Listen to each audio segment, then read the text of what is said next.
भगवत गीता में भी ये लिखा गया है कि गलत इंसान को मारना कोई पाप नहीं है। तो कुछ काम ऐसे होते हैं जो गलत होते हुए भी गलत नहीं होते। अपने क्लाइंट से ये सारी बातें सुनकर वकील भी सोच में पड़ गए, क्योंकि एक तरफ अक्यूज्ड क्रिमिनल गीता की बातें कर रहा था और दूसरी तरफ उसी इंसान ने 40 साल की उम्र में 40 लोगों को एकदम बेरहमी से मारा था। पत्थर दिल इंसान भी खून और लाश जैसी चीजों को देखकर डर जाए, लेकिन ये इंसान जहां पर शिकार करता उसी कमरे में अपना खाना बनाकर भी खाता। ये एक ऐसा इंसान था जो जब अरेस्ट हुआ उसके चेहरे पर थोड़ी सी भी झिझक नहीं थी। He was as calm as a monk, but the things that he has done would make any monster feel ashamed of himself.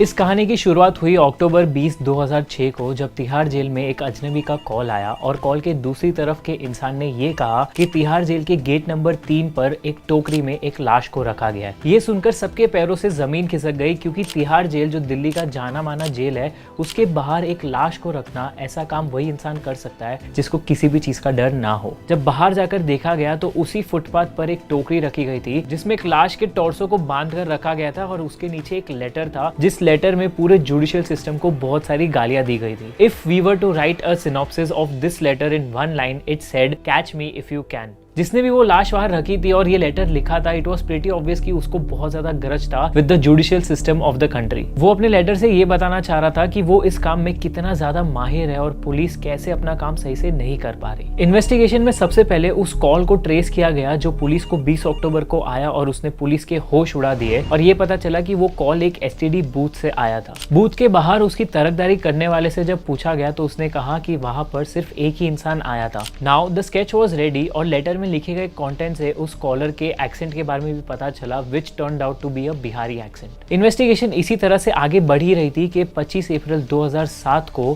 फिर एक बार पुलिस की घंटी बजी। वही आवाज, वही स्टोन कोल्ड टोन, इशारा सही था। तिहाड़ जेल के गेट नंबर 3 के बाहर फिर एक बार उसी स्पॉट पर एक लाश रखी गई थी। The body was tied so tightly कि वहां पर मौजूद एक भी पुलिस उसे खोल नहीं पा रहा था। तभी भीड़ में से एक आदमी ने आकर ये कहा कि वो इस बॉडी को खोल सकता है और उसने अपने चाकू से इस बॉडी को खोल दिया। तो बात यह है कि पुलिस और इतने सारे लोग होने के बावजूद the person who unwrapped the body was the killer himself. Body का सिर्फ टॉर्सो तिहाड़ जेल के यहाँ मिला, बाकी सारे body parts were at Hazari court. Police की एक स्पेशल यूनिट फॉर्म की गई थी टू इन्वेस्टिगेट दिस केस, क्योंकि क्रिमिनल जस्टिस सिस्टम को यह पता चल चुका था कि ये कोई साधारण मर्डरर नहीं है, लेकिन ये एक साइकोपैथिक सीरियल किलर था जिसे अपने काम पर बहुत गुरूर था। केस को सॉल्व करना और ज्यादा डिफिकल्ट हो जा रहा था क्योंकि बॉडी को आइडेंटिफाई नहीं किया जा रहा था। Both the bodies that were found at Tihar jail were headless. Police को कोई भी आइडिया नहीं था कि ये बॉडी किसकी थी और इनकी जान कहाँ ली गई थी। अब पूरे दिल्ली में इस सीरियल किलर की तलाश शुरू हो गई थी और तभी ही पुलिस को और एक न्यूज मिलती है कि तिहाड़ जेल के गेट नंबर 3 के वहां और एक सरकटी लाश मिली है विद अ लेटर।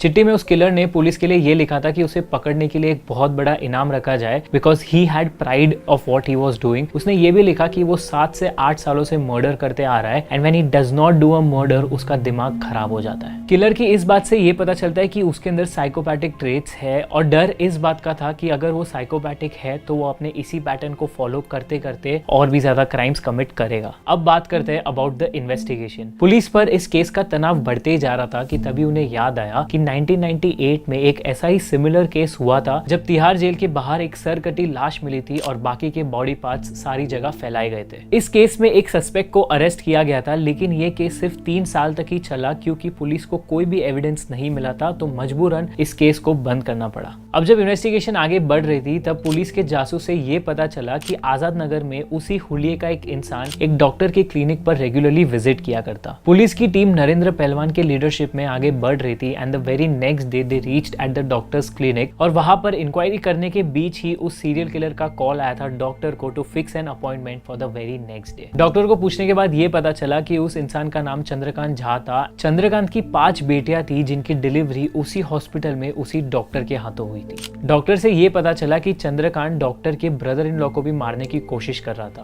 तो इसी डायरेक्शन में अपनी इन्वेस्टिगेशन करते हुए पुलिस ने डॉक्टर के ब्रदर इन लॉ से भी पूछताछ की और वहां उन्हें ये पता चला चंद्रकांत के पास एक मोटर कार्ट है जिस पर वो सब्जियां बेचता है। इस छोटे से इंफॉर्मेशन के बेसिस पर पुलिस को चंद्रकांत का घर मिल गया and it was with in a matter of hours the most dangerous serial killer in the city was handcuffed and was kept in the police custody. ये है सीरियल किलर चंद्रकांत झा, 2006 और 2007 में तिहाड़ जेल के आसपास एक के बाद एक सरकटी लाशों के मिलने से खौफ फैल गया था। कातिल लगातार पुलिस वालों को फोन पर धमकी भी दे रहा था। यही चूक चंद्रकांत को महंगी पड़ी और चंद्रकांत पकड़ा गया। अब पुलिस के सारे सवाल और मिस्ट्रीज का जवाब उनके सामने कुर्सी पर बैठा था। He did not have a pinch of fear or stress on his face. अब चंद्रकांत सब कुछ बताने के लिए राजी हो चुका था, only if the police did not threaten or beat him. He began with his name, Chandrakant Jha. वो अपनी 5 बेटियों के साथ दिल्ली में रहता था, लेकिन अपने सीरियल किलर के प्रोफेशन को सीरियसली लेते हुए उसने हैदरपुर में घर लिया था। Indian institution of public administration के हिसाब से एक साल में लगभग 4.42 मिलियन लोग बिहार से दूसरी सिटीज में माइग्रेट होते हैं ड्यू टू अनएम्प्लॉयमेंट। मुंबई या दिल्ली जैसे शहरों में ये सारे इमिग्रेंट्स अपने क्वालिफिकेशन के हिसाब से जॉब्स ढूंढते हैं और एक छोटे से एनवायरनमेंट में 7 से 8 लोग रहते हैं एंड बिकॉज ये सारे दूसरे स्टेट से आते हैं they have to go through a lot of discrimination. Chandrakant Jha के साथ भी कुछ ऐसा ही हुआ था। उसने दिल्ली आकर सबसे पहले सब्जी मंडी में काम करना शुरू कर दिया where he used to pick up the sacks of vegetables and load and unload them on the trucks. Everything was going smooth for Chandrakant until one violent night जब चंद्रकांत ने एक गुंडे के खिलाफ आवाज उठाई क्योंकि वो गुंडा एक इनोसेंट इंसान को मार रहा था। लेकिन आवाज उठाने पर उस गुंडे ने चंद्रकांत को ही मार दिया and Chandrakant almost kissed the feet of death. He gathered himself up, admitted himself in the nearby hospital and learned his lesson. उसे पता चल गया था